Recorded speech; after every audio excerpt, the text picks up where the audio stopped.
The Journey to Mars, Beyond Earthly Limits. By Alex Castilblanco. Introduction. For centuries humanity has gazed upon the red planet with a mixture of fascination and longing.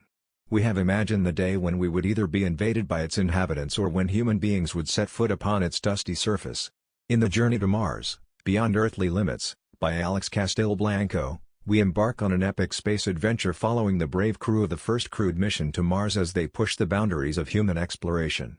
From the rigorous selection process that hand-picked the finest minds and bodies to endure the rigors of interplanetary travel, to the awe-inspiring moments of triumph and tragedy that define their historic voyage, this is a tale of courage and indomitable spirit of exploration. Led by Nicaraguan Commander Sebastián Centeno, a man with a childhood dream as bright as the stars themselves, and joined by co-pilot Science Officer Ignacio Marchin, Chief Engineer Lee Molly, and Medical Officer Jennifer Wilson, the crew embodies the best of humanity and its unwavering determination to reach for the stars. As we journey alongside these intrepid explorers, we witness the physical and mental trials they endure in preparation for the voyage, from grueling physical training to psychological exercises designed to steel their resolve for the risks ahead. Through loss and sacrifice, the crew discovers the true meaning of friendship, teamwork, and the unbreakable bond that binds them together.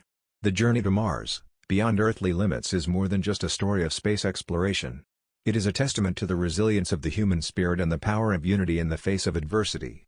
It is a reminder that the light of hope shines bright, guiding us forward on our quest to unlock the mysteries of space and to build a common future for humanity. A mission like this may be several decades away, but Alex Castilblanco's story offers readers an opportunity to experience what such a mission might be like. Enjoy the journey. Bruce Callow. Santa Ana, Costa Rica. March, 2024. Chapter 1. Meet the Mars Mission Crew. Sending astronauts to Mars is a very difficult project which will take at least 2 years to complete, and it will be an exciting challenge to send astronauts there. More than 10,000 people applied for the mission and a selection procedure was carried out to choose the candidates with the best skills and abilities to be one of the astronauts chosen for the trip to Mars. In the first mission there were 4 crew members with more crews following them every 2 years. The preparation during the 2 years before the flight was composed of physical and mental training including athletics, swimming and weightlifting to help the crew members get stronger and braver for the journey to Mars. There were also emotional exercises like meditation and sessions with psychologists to get used to the mentality that it will be a long and hard journey and they will not see their families or friends for a long time. For the spaceship, a model similar to the Soyuz spacecraft was used featuring new and emerging technology, and it was improved in order to have the most advanced version for the journey to Mars. It had a unique design with vibrant colors so that the spaceship will be remembered by many. The first crewed mission to Mars launched from Kennedy Space Center in Florida on June 15, 2042 and was led by NASA. Multinational crew. The commander/pilot is 35-year-old Sebastián Centeno from Masaya, Nicaragua. He likes reading and listening to pop music. Co-pilot Science Officer, Ignacio Marchin is 40 years old and is from Florence, Italy. Ignacio likes drawing comics. From Phuket, Thailand, 32-year-old Chief Engineer Lee Molly likes traditional Thai dancing. 27-year-old Jennifer Wilson is the Medical Officer, from Sydney, Australia and likes cooking and is a big foodie. Chapter 2. The Awakening of the Crew.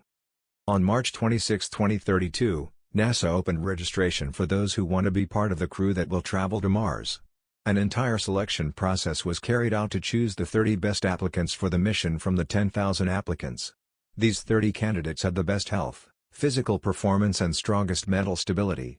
From there they were taken to undergo a series of physical and mental tests, to end up with the 10 best who managed to pass the tests. Those selected were increasingly closer to achieving the dream that many space fans have desired. Now the only part missing was the final test that was based on those who gave the best message to the world about the mission. Based on the analysis of the results, only 4 of the candidates would be selected to travel to Mars. After a tough decision based on the best messages transmitted to the world, Sebastián, Ignacio, Molly and Jennifer were selected for the mission to Mars. They were considered to be a complete crew with the best physical and mental capabilities, and being an inspiration to the world. What they did not know was that the selection was only a pre-beginning of all the training that was to come. From the first day when they settled into their new home at Johnson Space Center to have the best access training facilities, the 4 crew members introduced themselves to each other and immediately began their physical and mental training including simulations that had been planned during the international registration. At the end of the day they made an oath, We promise that we must always stay united and never give up, especially when it comes to exploring and colonizing other planets. Together, we will face the challenges of space and build a future for humanity." With this oath they marked the beginning of a new stage of their lives. In one of their endless days of training, the time came to choose who would command the crew to Mars. They were looking for a leader who would lead his crew along the path of good and always understand his crew members. After a vote, Sebastian was selected as the commander of the crew because he met the perfect qualities to be one. Sebastian always showed his leadership skills at all times throughout his life, and it was an honor for him to be part of this mission as well. Growing up, he was a boy who was always clear about what he wanted. He had a difficult childhood in Nicaragua, coming from a humble but honest family, but that never stopped him from fulfilling his dreams and goals in life. When he was a teenager, he realized through a book what the goal of his life was: to travel to Mars and see beyond the limits of Earth. Chapter 3. Experiences on board.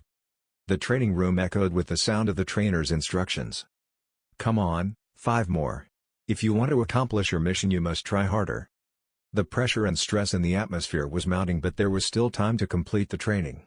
Sebastian was in a corner of the training room, resting after having done 3 complete sets of weightlifting. His heart was pounding with fatigue and he didn't know if he could continue with the next workout since it depended on a high level of respiratory power to hold on. "Are you feeling okay?" asked Jennifer with concern. "Yes, tired but stable," said Sebastian, exhaustedly. "What are you two waiting for? You must go to the next training session," shouted the impatient trainer. "Let's go before he yells at us more," laughed Jennifer. After that stressful and punishing exercise level, they went on to something more relaxing. The aquatic training relied on a series of exercises such as breaststroke, butterfly, front crawl and backstroke. For Molly, it is one of her favorite workouts, as she has loved everything to do with water since she was a little girl. "Why do you like this workout?" asked Sebastian. "Since I was little I was enrolled in swimming lessons just to learn how to swim, but as time went by I became fond of it and dedicated myself to swimming," said Molly with nostalgia. "And did you ever participate in any competitions?" asked Sebastian. "Yes, a few times I won," answered Molly. The trainer started the general training for all crew members, and it was a long and tiring training, but the trainees achieved good results. At the end of the day, the crew members received a special dinner completely prepared by a Spanish chef which was designed to replenish the crew. "Yummy," said Ignacio hungrily. "We are very happy you liked the meal," thanked the dinner chefs. With their stomachs full and the tiredness of the day in their bodies, they retired to rest, ready to face new challenges in their training. The determination and companionship between them grew stronger, preparing them for what was to come in their adventure together. Chapter 4. Drifting in Space. The deafening roar of the engines echoed in the hangar, competing with the accelerated beating of the astronauts' hearts. The lights flickered intermittently, throwing nervous flashes on the serious and focused faces that moved with millimetric precision in the midst of the controlled chaos. The scent of metal and hydrazine fuel permeated the air, mixed with a hint of adrenaline that electrified every fiber of the atmosphere. Through the thick observation window, the night sky looked like a black canvas dotted with stars, a silent invitation to explore the unknown. At the epicenter of this symphony of preparations and excitement, the spacecraft stood majestically, a monument of human engineering destined to plow the confines of outer space. All the preparations for the launch were coming together. The next-generation Soyuz spacecraft had been modified for the crew traveling to Mars, and so all the training given by the crew had to be put into practice in order to survive the journey. This is how in Florida, on June 15, 2042, from the Kennedy Space Center with a global audience present to watch them, is how Sebastian, Ignacio, Molly and Jennifer would start with the launch of the spacecraft. "Today we are here to send off the crew members of the Mars mission that will seek to go beyond the limits of Earth. Let's give a big round of applause," said the NASA presenter with great enthusiasm. "Well, thank you all for being here today, and to all of you who have been watching our training and mission preparation progress over the last 2 years," said Sebastian. The launch was scheduled to take place in a few hours, and all crew members made some last-minute calls and sent messages to their family and friends, all of them receiving messages of support, sadness and happiness. Except for Ignacio. He didn't receive anything. No matter how many times he called and wrote, he didn't receive any answer. He still didn't know why, but that didn't interfere with his enthusiasm for the mission. It was finally time for the launch. All crew members boarded the ship, equipped with what was necessary, and once inside there was no turning back. It was now or never. The voyage was about to begin. And on the count of 3, The ship sailed straight into space. The thunderous roar of its engines echoed in the empty space, while the Earth slowly receded through the observation window. Inside the ship, silence gripped the hearts of the crew members, each immersed in their own thoughts and emotions as they prepared for the mission ahead. With the absence of messages still weighing on his mind, Ignacio was clinging to the pressure of not completing the mission, but he was determined to overcome any obstacle that stood in his way. Meanwhile, the rest of the crew shared knowing looks of camaraderie, aware that they were writing a new page in the history of space exploration and humanity. With a flash of light, the spacecraft left the Earth's atmosphere behind and entered the vast emptiness of space. The silence was broken only by the soft hum of the ship's systems and the echoing voices of crew members communicating with each other. As Earth faded into the distance, the future stretched out before them like a blank canvas, full of unknown possibilities and challenges. With awe in their hearts and their sights set on the horizon, the crew of the Mars mission stepped into the unknown, ready to face whatever Mars had in store for them. Chapter 5. Finally on Mars. The sound of the crew's voices echoed through the spacecraft as it was flying through the vacuum of space, moving farther and farther away from Earth and closer to the planet Mars. Inside the capsule, the crew members moved with grace and precision, making final checks and adjustments before their complex landing. Through the windows, the wondrous constellations shone like diamonds in the infinite darkness, reminding the crew of the infinity of the universe around them and the importance of their mission. Amidst the tranquility of space, the constant noise of the ship's machinery provided a constant backdrop, a continual reminder of the technology and engineering that made their journey into deep space possible. With each heartbeat, the anticipation grew, fueled by the certainty that they were about to make history for mankind and to bring them one step closer to understanding the mysteries of our planetary neighbor. "We'll get to Mars soon enough, team," Sebastian said proudly. At last this trip felt like it lasted forever, Ignacio said with enthusiasm. If only he knew it's been several months already, laughed Molly and Jennifer. Landing sound. "Prepare everything, we are going to land," said Sebastian energetically. Within minutes the capsule began to shake as it approached the red sandy surface, its final destination after months of interplanetary travel. Monitors flickered with crucial data as the mission team remained calm, although excitement vibrated in the air. With each passing second, Mars became more tangible, more real, until finally, with a collective sigh of relief and anticipation, the capsule gently touched down on the rocky surface sand. "Oh my goodness, this is Mars," said Molly with surprise. The other crew members joined her, circling the windows and sharing their awe at the surreal sight of the orangey-red landscape illuminated by space light. Jennifer rested a hand against the glass, her eyes shining with restrained excitement. "It's amazing," Jennifer whispered. "We're really on Mars." "That's right, my comrades, this is our mission," said Sebastian. Commander Sebastian walked over to the communications screen and activated the video link to Mission Control on Earth. The image of the tired faces of the crew was instantly transmitted to millions of homes around the world, who watched in awe and admiration of the crew. "Mission Control, this is Mission Mars," announced Leader Sebastian. "We confirm successful landing on Mars." From the control center, joy erupted among the scientists, engineers and technicians who had worked tirelessly to make this historic moment a reality. Tears of joy filled the eyes of many as they witnessed the triumph of human collaboration and unwavering determination. And with a relieved breath leaving their bodies, the crew was now ready to traverse the unexplored lands of Mars. Chapter 6. Building the Dream. The spacecraft, now still on the surface of Mars, became the epicenter of reverent silence as the astronauts processed the impact of their accomplishment. Commander Sebastian turned his attention to the next step in their mission. "Let's get the spacesuits ready. It's time to get out and begin our exploration," said Sebastian. With a mixture of nervousness and excitement, the astronauts prepared to face the unknown world that stretched beyond the walls of their ship. As they adjusted their spacesuits and checked equipment, the Mars sun slowly ascended on the horizon, marking the beginning of their first solid and new era of exploration for the crew members. Once the excitement of the initial landing wore off, the mission team faced the crucial task of finding the ideal place to establish their base on Mars. They knew that this decision would largely determine the success of their mission and the long-term shape of colonization for future generations. With their combined scientific knowledge, the crew members began to analyze the data collected by previous orbiters and rovers, looking for areas that met a number of key criteria. They needed a location with access to resources such as water, minerals and sunlight, as well as stable and secure terrain.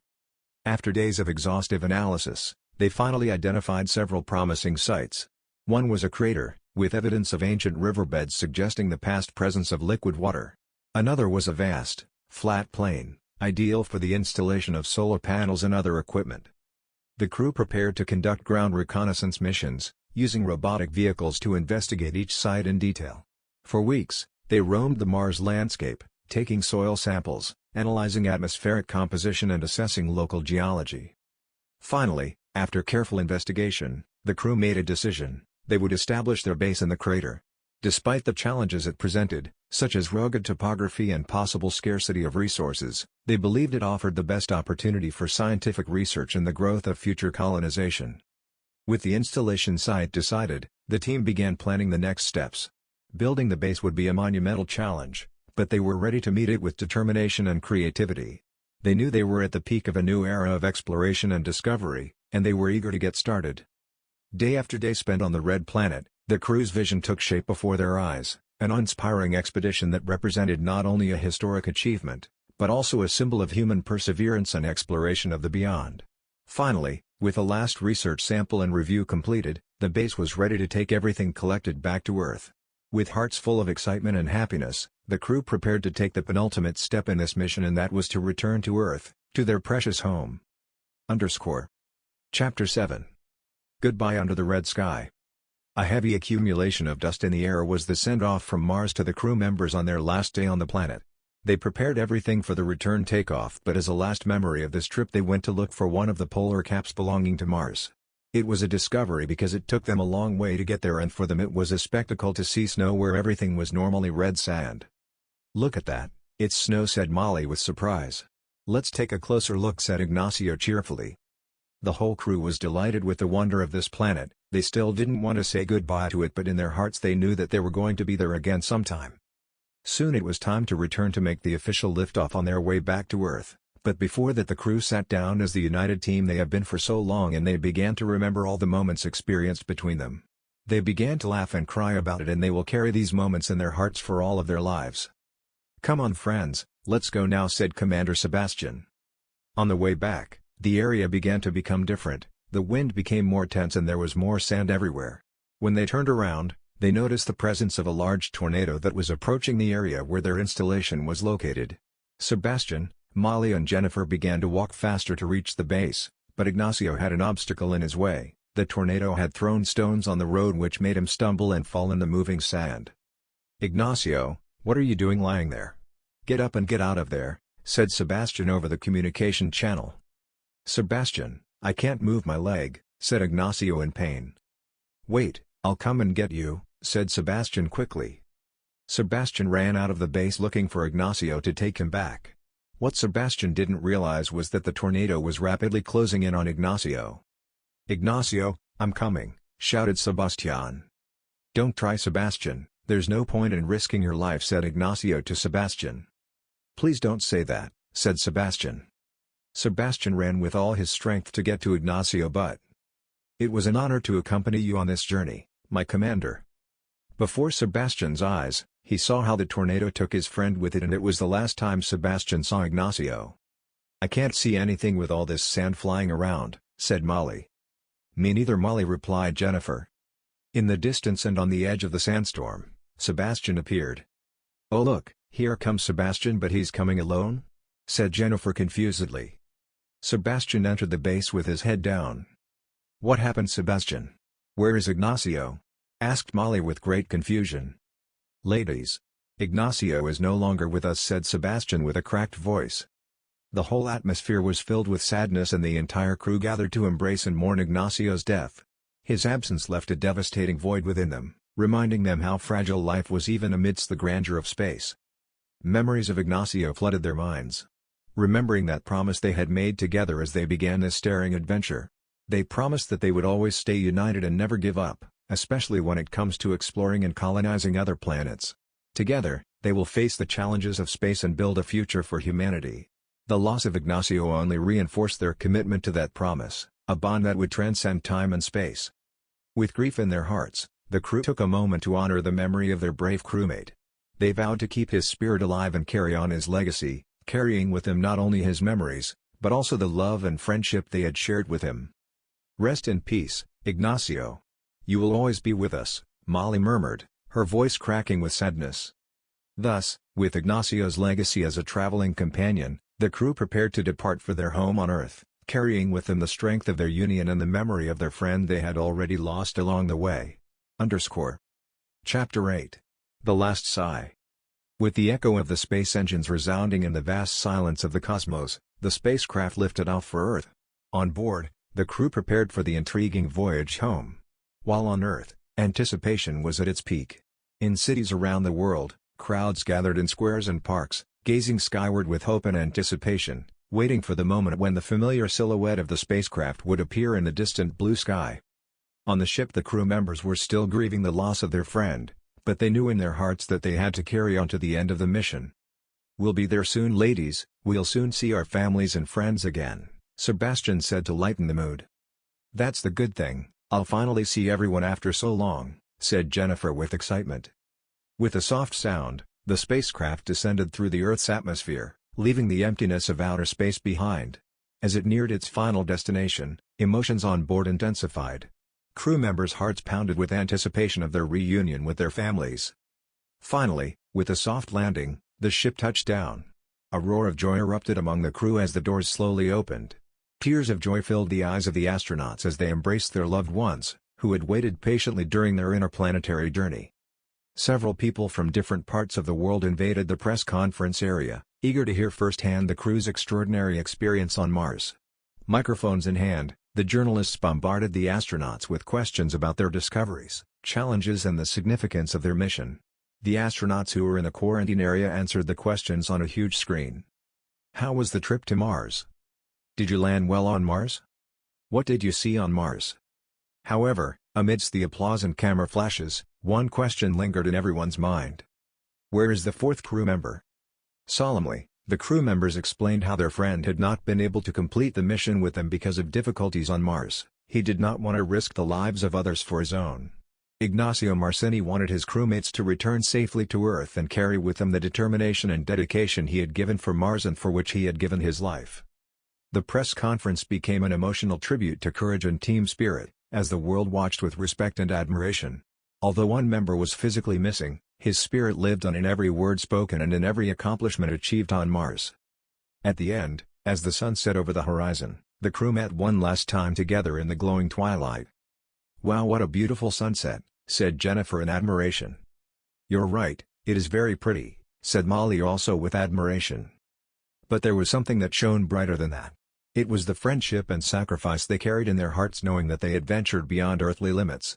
And so, with a new determination and a deep sense of purpose, the crew looked to the future, ready to embrace the next challenges that awaited them in the stars ahead. Chapter 9. Heading for the Unknown. The camera pans to the crew of the historic Mars mission. Sebastian, Molly and Jennifer sitting in a television studio, surrounded by bright lights and microphones. Several years have passed since their triumphant return from Mars, but the memory of that exciting mission still lives and breathes in them. Welcome back to our viewers. Today we are joined by the crew that conquered Mars some time ago. How does it feel to look back and see what your mission was like? Asked the reporter from CNN. It's surreal, really. It seems like only yesterday we were stepping onto the red sand, but so much has happened since then, replied Sebastian wistfully. Despite the loss of our good friend Ignacio, we still love him and remember him in our hearts, fondly said Molly. We've heard a lot about the scientific advances that came about as a result of your mission to Mars. What do you think about these achievements and how do you think they have impacted space exploration? Asked the interviewer from the BBC. It is incredible to see how our mission has opened new doors for science and technology. The advances in Mars research have been invaluable, from studying geology to developing technologies for humans living on Mars. I believe we have pioneered the path for future generations to enable future crewed missions to space and to look for ways to save the human race from extinction. And speaking of future missions, there have been rumors about sending people to investigate a new planet. What do you think about that, and do you think humanity is ready to take that step forward? Asked the interviewer from Thailand. The simple fact of sending crewed missions to investigate new planets implies the inevitable, that there will be risks and challenges because they are always going to be there. But I firmly believe in the human spirit of exploration and discovery. With the right preparation and the right technology, We can reach new worlds and expand our terrestrial boundaries beyond what we have imagined, Molly said thoughtfully. And have you thought about the possibility of you being selected to go on this next mission? Asked the interviewer from CBC TV. Well, you never know what the future might hold. We are willing to accept any challenge that comes our way. If we are given the opportunity to lead that new mission, we would be honored to be part of another milestone in the history of mankind in space. But regardless of which crew is selected, we are confident that they will be ready to carry out this exciting experience, Sebastian responded firmly. During the press conference they continued to recount the difficulties that they had overcome, the scientific discoveries and the bonds of friendship created between the crew members while in space and on the Red Planet. However, the interview takes an unexpected turn when they receive a letter addressed to the crew from NASA HQ in Washington, delivered live during the transmission. Dear crew, congratulations on your success on Mars. Your next mission awaits you on a new horizon. You have been selected to embark on a journey to Europa, where you are expected to continue your valuable work as you did on Mars, read the entire crew with great surprise. The astronauts' faces reflect a mixture of excitement and nervousness at the prospect of a new mission awaiting them in the unknown. Congratulations. Just what we've been talking about, this is the destiny you want for this experienced crew to continue to help advance humanity's presence in the solar system, said Franklin Chang Diaz. The interview concludes with a promise to keep the viewers who are always there for them informed about the preparations for the next space mission. In the meantime, the crew begins their preparations with NASA to prepare for their next mission, a mission that will take them to the mysterious Jovian moon Europa. The end. Space whispers to us that another mission awaits. One that promises challenges even more exciting than the past.